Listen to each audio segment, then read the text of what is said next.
apprendre à un enfant à plier du papier, eh bien il va retrouver le même matériel que précédemment avec une autre matière, donc qui est le papier. Nous voici avec un carré traversé par une ligne médiane horizontale qui sépare le carré en deux rectangles. Nous avons également une autre feuille avec deux lignes médianes séparant le carré en quatre plus petits carrés. Ces papiers ne sont pas faits recto verso. On verra tout à l'heure pour la manipulation qu'il sera important d'avoir le côté tracé sur la surface de travail. Voici un carré comportant une ligne en diagonale qui nous sépare le carré en deux triangles rectangles. Voici un carré comportant deux diagonales, nous divisons le carré en quatre triangles rectangles.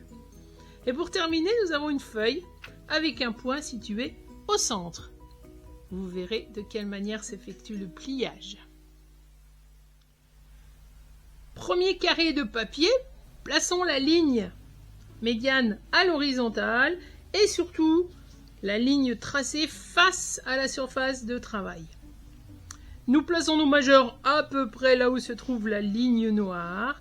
Index, pouce et index dans les coins et nous approchons donc du bord et des coins de la feuille. Lorsque nous y sommes, les index vont tenir les coins et tout doucement les pouces vont appuyer sur la ligne noire. Vérification et vont donc bien l'écraser. Vérification du pliage, la ligne noire est parfaitement sur la pliure.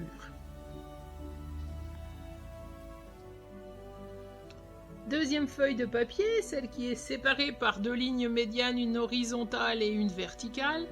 Nous plaçons bien le traçage contre la surface de travail. Les majeurs se placent à peu près au centre.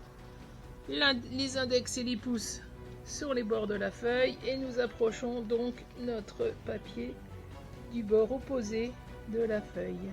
Les index vont venir appuyer sur le bord et le pouce tout doucement va venir marquer la pliure.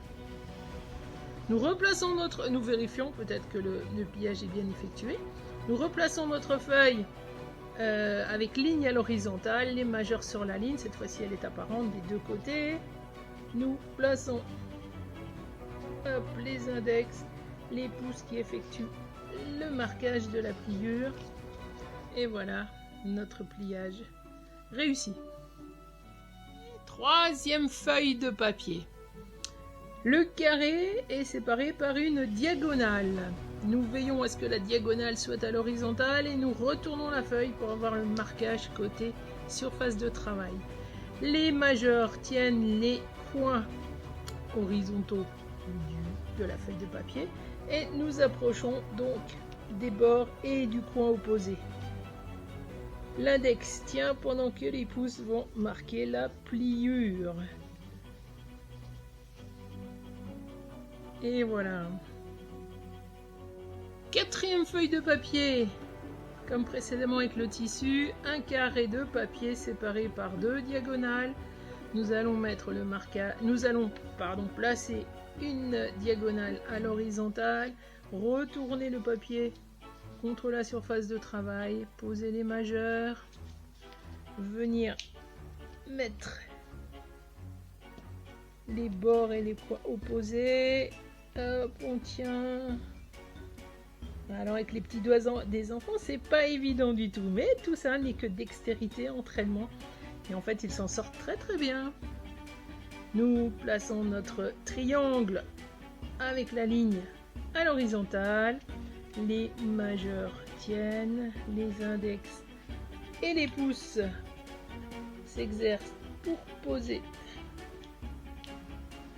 Voilà, voilà. Et nous avons donc notre pliage d'effectué. Dernière feuille de papier, celle qui a le petit point au centre du carré. Pour ce pliage, nous allons nous approcher de ce que l'on peut trouver en origami, c'est-à-dire donc chaque coin du carré va venir se poser sur le point central. Voilà, et je plie. Il n'y a plus de marque de vérification. Nous allons normalement, si le pliage est bien fait, avoir les triangles qui viennent se mettre l'un à côté de l'autre.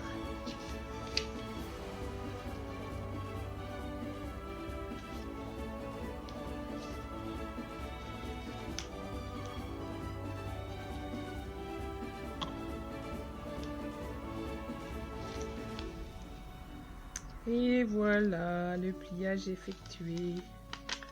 C'est le début de la fabrication d'une cocotte, si vous vous souvenez bien. Voilà, donc le matériel que l'enfant a à sa disposition, plein de feuilles qu'il est possible de plier pour s'entraîner. Les enfants aimaient faire ces pliages et souvent mettaient leur nom sur chaque pliage et rassemblaient tous avec un trombone pour emmener à la maison. Trop fiers d'avoir réussi à faire du pliage.